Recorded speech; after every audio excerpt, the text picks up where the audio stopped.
OpenSea is changing the NFT game with Seaport. Seaport is the newest upgrade to the OpenSea marketplace, and it's a open source Web3 based protocol that's going to allow for some really cool features on OpenSea. I'm Devin Cook, welcome back to Dev Money, and let's get into it. Okay, so what is the big deal with Seaport? Why have you probably been seeing all of these news articles about it, and what does Seaport actually do, and how's it going to change your usage of OpenSea? Well, there's three main new features that Seaport introduces to OpenSea, and the first one is bidding on specific traits. So you know how in the past, if you want to go bid on an NFT on OpenSea, then you just scroll over to that collection, you find the NFT that you want to purchase, and then you hit place bid. And up until this point on OpenSea, that's about all you could do without utilizing bots to place your bids for you. You could only go select one NFT at a time or a specific NFT from a collection and then hit place bid. And of course, you've seen all of the bot offers that go around and place bids on all kinds of NFTs, but we're not getting into that in this video. So with Seaport, you're going to be able to go into a specific collection on OpenSea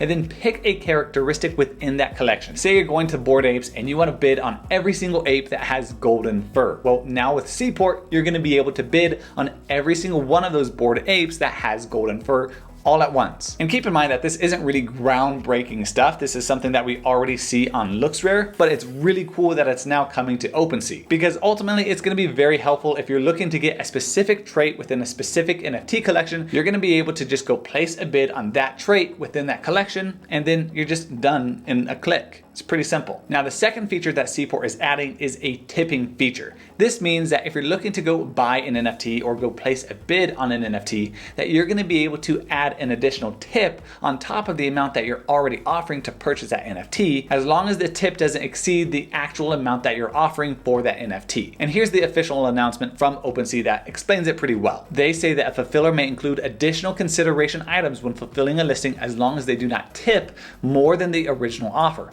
This allows alternative interfaces to include their own fees and can be combined with zones to support listings with dynamic amounts and recipients, as well as other novel applications like on-chain English auctions. Now for the third new feature, which I consider to be the coolest new feature that Seaport is introducing on OpenSea, and it's the ability to purchase NFTs with other NFTs. Here's how it works. Say that you've been in the NFT space for quite a while and you've built up quite the collection of NFTs. And also you've been able to time some of the blue chip projects really early on. And so say that you have this bank of just really valuable NFTs that you would like to exchange for another NFT. But also maybe you don't have a lot of liquidity, and so purchasing it outright with Ethereum is not your first choice because you would have to sell off some of your other NFTs in order to do so. So in this hypothetical situation, say that you're trying to get a Bored Ape Yacht Club NFT, which are currently around 95 Ethereum roundabout. And maybe you also have 4 Moonbirds, which you're willing to trade for that Bored Ape Yacht Club NFT. Well, what you can do is just go place an offer for that ape that you want to purchase, and in that offer, specify that you're going to trade those 4 Moonbird NFTs for that ape. And you can also do this with NFTs and crypto. So say you want to purchase a Moonbird and you have a doodle. Right now, Moonbirds are around 24 Ethereum and doodles are around 12 Ethereum.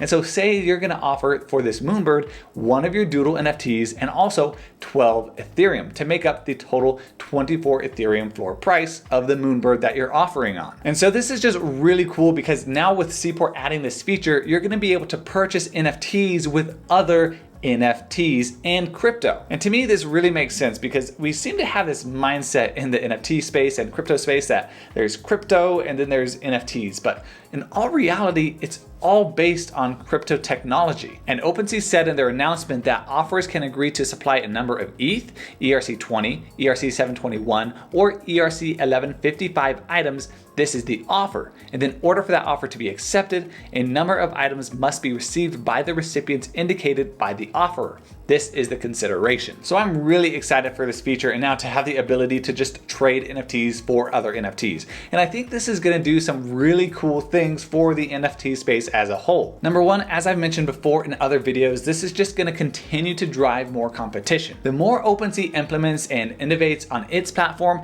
the more others like LooksRare and Coinbase and other marketplaces are also going to innovate on their platforms. When I've made videos about Coinbase Marketplace and LooksRare Marketplace, I've talked about in those videos how I think the more marketplaces that we get that are actual contenders the better, because that's just going to give us, the NFT community, more features that we can use when we're buying and selling NFTs. And so ultimately, I love it when OpenSea or Coinbase or LooksRare or whoever is coming out with new features like this, because it's going to motivate the others to improve and innovate as well. And the second reason I really like this is just simplicity. It's really nice to have this feature on OpenSea. It was really nice to have it over on LooksRare as well. And so anything that we can get on OpenSea or any other marketplace to make the user experience better is awesome in my opinion. Let me know in the comments your thoughts on Seaport and what is your favorite feature, and also if you like these kind of more shorter update videos. As always, thanks for watching.